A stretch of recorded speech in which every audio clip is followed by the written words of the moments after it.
What is going on, everybody? Welcome to another One Guy, Seven Balls deck profile. We're talking Cumber today. Cumber, the Maddening Force. Hey guys, Black is back. This leader's awesome. It's probably the coolest character that no one knows anything about. So let's get started by talking about the leader. First off, on the Unawakened side, it's pretty straightforward leader, guys. It's a swing draw one. It does have the auto that when you start the game, you start with Prison Planets out on the field. Let's go ahead and flip that bad boy open. What Prison Planet does for you, it allows you to combo black sand cards with a combo power of 5 and 1 cost, and you just get them for free, right? So you don't run a ton of those in this deck, I'll tell you that, but it allows you to do that. Additionally, you can use your Foo battle cards that have the Overlord skill. You can actually send servants on your opponent's side of the field to the bottom of the deck to draw one. Now, the ruling is that it is the cost of that skill, so that means you will get the draw, and the card will go to the bottom of the owner's deck. So it doesn't matter if it's your own battle card or your opponent's battle card. As long as you're activating the Overlord ability, you're getting the draw, regardless of what deck that card's going to. So that's kind of the gimmick of the deck as far as that goes. To awaken, it's super simple. Obviously, if you have 4 or less life, you're going to awaken with this bad boy, draw 1, stand 1. But the alternate awaken conditioning is if you have 2 energy and a Foo Z battle card out on the field. So you're pretty much a guaranteed awaken turn 2. Let's get to the awaken side. It's not that much different. You're 15k body now, obviously. You still get the auto draw 1 on the swing. The only difference now is you have an activate main once per turn. You can select one of your battle cards on your opponent's side of the field and give it servant. So the other gimmick of this deck is you actually get to play cards from your deck into your opponent's side of the field. This is going to allow you to give it servant in an overloaded way for a draw of a card. So this deck draws extremely well. You're usually always getting 2 draws per turn, whether it's from your leader's auto and the Overlord ability. Okay, so let's go ahead and get into that Foo battle card that you're going to play to awaken. Foo Assembling the Strong. This is a 1 energy, 1 Z energy to play. It also has Barrier and Deflect. So this card is going to land and stick and stay. It has the Overlord ability. It's a limit to 1, and it also has the Z stack. So you're going to play a Cumber card with energy cost of 2 underneath this, which I believe is right here. It is. Usually you're going to tuck the Cumber Captive Fighter. So I run 2 of the Foo Z battle card. It's super convenient to have out. It sticks well, but if your opponent were to remove it somehow, you want to get another one out there just so you always have that Overlord ability. That's why I like to run 2 of them. And the Cumber, though, I'm just running the 1 for the Z deck space. You only really going to play it maybe once from underneath the Foo Assembling the Strong, which, by the way, it's activate main. You can play the Cumber card out from underneath the Foo card for just a single energy, so you get this out for free. And when you play this Cumber, the Z battle card, on play, you give one of your opponent's cards servant as well as when it attacks. So it's a really good way to be able to control your opponent's side of the field by giving them servant. If you don't realize what servant is, by the way, it essentially gives your opponent, or it gives the card that has servant 10k power, but it does not stand during the charge phase. So that means whenever it's supposed to stand up into the active mode during the beginning of your turn, it does not. So a lot of the abilities, or a lot of the cards, have the ability to give your opponent's card servant until the end of their turn. So what you're doing is you're essentially giving one of your opponent's cards in rest mode and saying, nope, you get 10k extra power, but you don't get to stand up during your turn. Or you can Overlord it away for a draw with one of your Foo battle cards that have Overlord. So that's the gimmick of this deck. If you don't pick up on this or don't immediately realize this card removes cards from your opponent's side of the field extremely well, and you also get the benefit by drawing a card at the same time. So super strong deck. That's what it does well. It controls and it draws extremely well. This deck also has the Z leader, which is what you're wanting to get to pretty quickly. This is a 2 Z energy cost, 1 black energy, and you have to be at 3 or less life. So that's the only thing that kind of maybe stalls you a little bit, is going down to 3 life. But once you get here, you're a 20k base body, which is extremely good. Auto, when this card attacks, you get to draw a card, but you also get to give one of your opponent's cards, or one of your opponent's cards on their battlefield, servant. So it takes away that restriction of having to be one of your cards that you play into your opponent's side of the field, and it turns into whatever card you want to give it servant. So that's super awesome. But the bread and butter of this deck and the Z leader is this card's activate battle. Once per turn, you can use up to 2 of your opponent's battle cards with the servant skill in a combo. So this is an activate battle ability. So not only is it potentially giving you probably a minimum in making this a 30k leader, potentially high case a 40k if you're taking two 10k bodies or combo power bodies. But this makes you a stronger Z leader, but it's also a form of removal.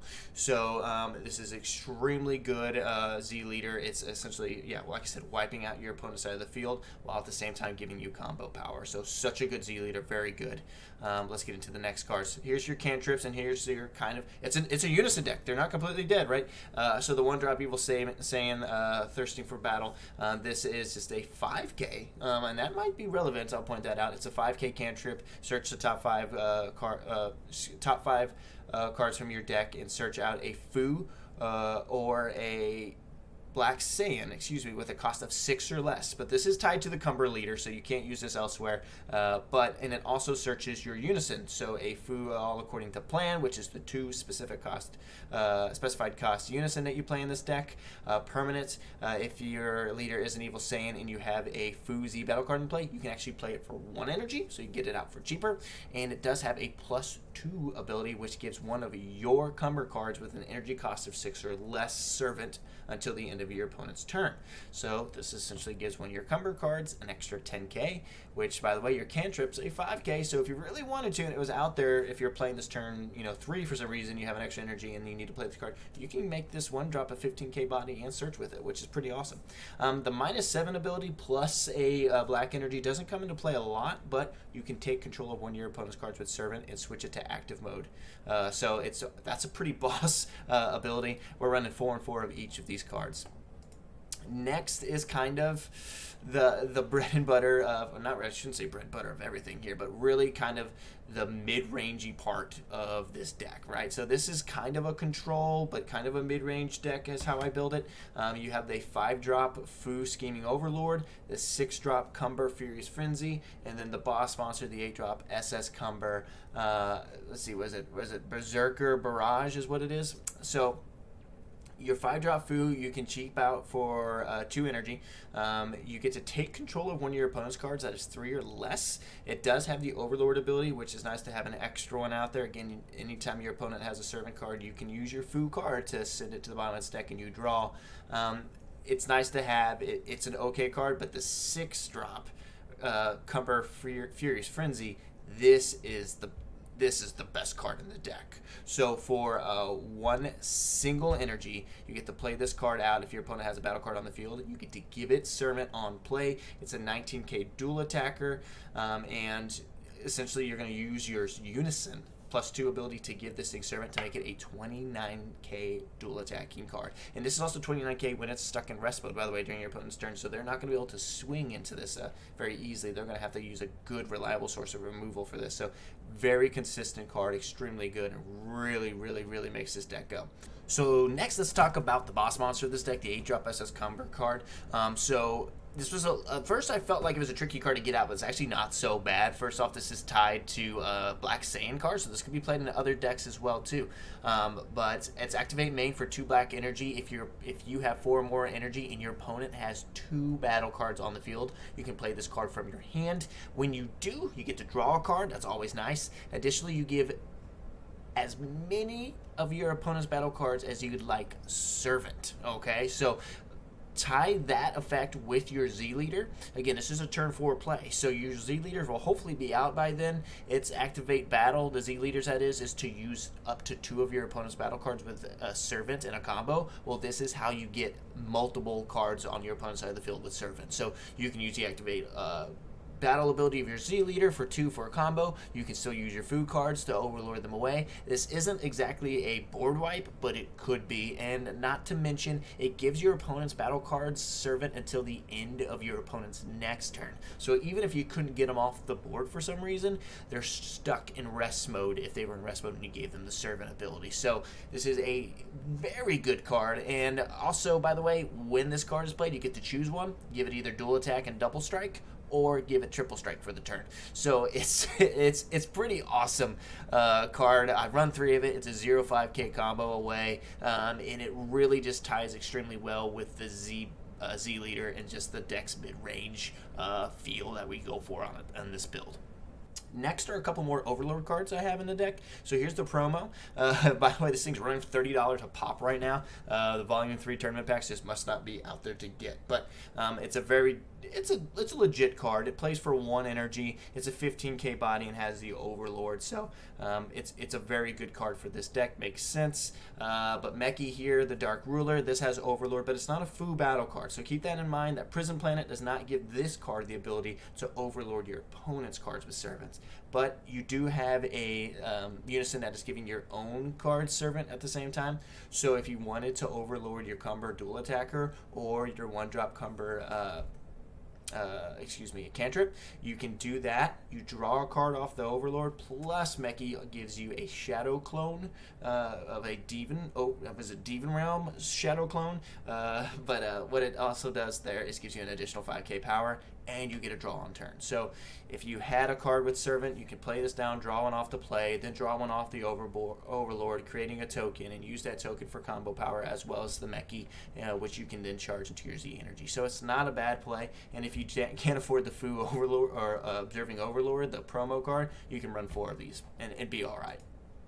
Next, we have the kind of other gimmick of this deck, which is the cards you play from your hand into your opponent's side of the field. Well, kind of. So let's talk about the SS Son Goku Berserk card. So this one's probably the weirdest one of them all. And a couple of confirmation rulings I'd still like to get from some judges on this. But first off, this is an activate main for 1 black energy. If you have 3 energy, play this card onto your side of the field. It is a 10k double strike base, but it also has the permanent that if your leader is a black leader, it gains Servant and plus 5k power. So this turns into a 25k double striker off that 1 energy on turn 3. That makes it valuable enough to play 3 of this card in the deck, no problem. And this is where your Mekis can come into play because it does gain the Servant ability. You can overlord this away into your own deck with the Meki card. Doesn't have to be a Fu. The auto on this card, though, the auto limit 1, if you were to combo this card, you can play this card from your combo area into your opponent's side of the field and give one of your battle cards 10k power for the battle. So you don't get 15k because you're playing it out of your combo area, so that takes away the 5k power. But immediately plays onto your opponent's side of the field, and if you're attacking with this card, they can just then combo it itself, thus making it a 10k for a 5k trade, which might as well just be a 5k. So it's kind of a weird card, but defensively you can play it second and get that 10k power, but then you're giving your opponent a 10k double striker. But again, it's only 10k unless their opponent's a black leader, which makes it a 25k a card as far as that goes. So it's kind of a weird interaction, but still the fact that it is kind of an oh shit button when it comes to needing extra combo power with that auto, but at the end of the day, it's a double striking 25k card for you on turn 3, so run it. The Vegeta, though, against all odds, this card's super good. It's a free negate, so as long as you're on your Awakened side or your Z leader, because you do have to be a Cumber to be, Cumber to play this card, and on your Unawakened side, you're just an Evil Saiyan. But you play this card from your hand into your opponent's side of the field and negate the attack. Your opponent does get a 10k blocker in active mode. However, it's a 1 cost 5k. For us, it'd be free because Prison Planet, but for your opponent, they would have to combo it away for 1 energy, and usually you're negating a triple attack, or a triple strike or double strike with this card, so giving them a 10k body that they're going to have to really kind of combo with to even make it worth swinging with. It's totally worth it, and plus your leader's activate main ability on its Awakened side will give this card Servant, and you can get rid of it before they activate the blocker. So totally just such a great card. Free negate, can't beat it. Oceanus, it's your Floodgate. 2 energy, you get a blocker, and your opponent's going to have to mill 4 cards every time they swing. It's a very good card against those more aggro decks. You are mid-range, so you can be conservative with your energy early if you'd like. This deck really goes live at turn 4, so play conservative and have this card in hand and shut down an early turn like a turn 3. This is the new Overrealm of choice. If you haven't gotten word, SS4 Vegeta, a heated fighting spirit. This is an Overrealm 630k body on play. You're going to remove one of your opponent's cards. So this is essentially just like the evil Brawly card that's everyone's been using. The difference is that this card also has 5k combo. So it's just better overall. And it's Vegeta. Vegeta's the coolest ever. So this is going to be your Overrealm choice. Super combo. I mean, tuck one, draw two. Can't beat it. Let's talk about the extra cards, specifically Petrification. This card is so good. So it hasn't been super relevant just because Black hasn't been relevant, and Supreme Coyote Time's maybe the only one that's been played, but it doesn't really rely on extra cards because it's just bursting cards away all the time. But what Petrification does, it negates the attack, and then you discard a card. If you discard a card, you then get to select one of your opponent's battle cards, ignoring Barrier. So this means it could be the card that's attacking or a completely different one on the field already. And what it does is when the selected card cannot attack, obviously, it cannot be comboed away, and then it cannot activate skills. So it's kind of like a Final Flash, but it's not quite the same, and I'm looking for some confirmation on this card as well too. So if anybody knows for sure about this card, the difference between activating a skill and negating its skills got to be slightly different, particularly maybe activating a pending auto or activate main or activate battle. I don't think it strips it of its keyword skills like Barrier. If it does, this card is cracked. It is so good, but I am not for sure on that particular ruling. Again, I'd like to know the difference between it cannot activate skills and then something like Final Flash that says it negates its skills. It's two different wordings. It's Bandai, it's Dragon Ball Super, it does Bandai things. So I can't wait to find out for sure the ruling on that. So if you know, let me know down in the comments. Next, we have the Explosion of Malice. This is the extra card that obviously comes with the leader and the engine from the BT20 set. So what this card does, it negates the attack, and then you give one of your opponent's battle cards Servant. Why that's so good is because of your Z Leader's Activate Battle ability. It really makes your opponent have to respect this card because if they were to swing Leader, for example, and they have their boss monster out, you negate the Leader attack, you give Servant to your opponent's boss monster.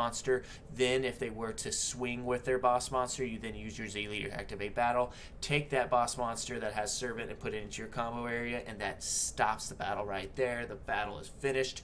You send it to the drop, and it's just... because of this essentially interaction, your negate is giving you a negate and removal, and at worst combo power, right? So it's so good running 2 copies of it just for that. We have a Unison, so let's play the free play. Ultimate Negative Energy Powerball. Essentially what you're doing is the counter attack. You get to go through Barrier and pick a card that has 15k battle or 15k power and send it to the warp. 2 of those free to play. Token negates, 3 of those standard.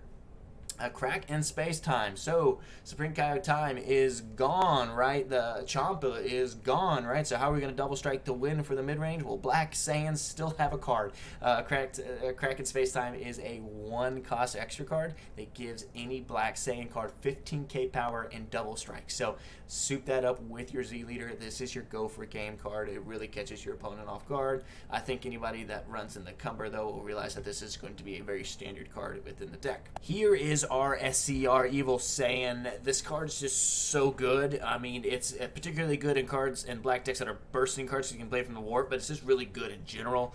For 2 energy, you're going to play this bad boy down. You're going to strip one of your opponent's life away immediately, take control of one of their cards, and its control aspects as well, too. There's so many decks that have free blocker negates that come into the field, and this card can just immediately take that negate away, or that blocker, excuse me. So it's just such a good SCR. You can play with a lot of the other black SCRs as well too, just because we are drawing cards, so you'll eventually draw it rather than burst it away. But this is just it fits the theme of the deck, and it's just such a strong SCR. Of course you're going to play it. The last 2 cards are the Z deck, so 1 Surmounting and 2 Pure Destroyers, Majin Buu. Surmounting is just to get you down to Z Awaken if you want to. The Majin Buu Pure Destroyer, finally, I'm so glad that Black got a standard, souped-up, awesome Z battle card. This is just free source of removal. It's a 1 energy, 1 Z energy, but you really need 2 Z energy to activate its main ability, which is to absorb a card, tuck it underneath of it, and it gives the card X 20k power until the end of your opponent's next turn. It's also blocker, so you can swing 25k if you want to go aggression for game, or you just got a blocker that's 25k that your opponent's going to have to deal with, and that's a once per turn. That's not on play. So if it sticks around, your opponent might lose another battle card, so they're going to have to take care of it and address it. But very good card. Guys, that is Cumber. Tell me what you think of it. What cards am I missing? What do you like to run in it? There's a lot of really there's a lot of space for this. This is a clean 50 card deck. I actually felt like I'm forgetting something, but really I like where my ratios are. I know what I'm doing. So I love Cumber. It's one of the coolest characters that no one knows anything about. So until next time, guys, we're going to do another deck profile coming up soon. We're looking at a color, maybe a red Saiyan deck. So check it out next time. But until then, like, subscribe, leave a comment, because I'm a YouTuber. I have to say that. Otherwise, peace out. We'll see you next time.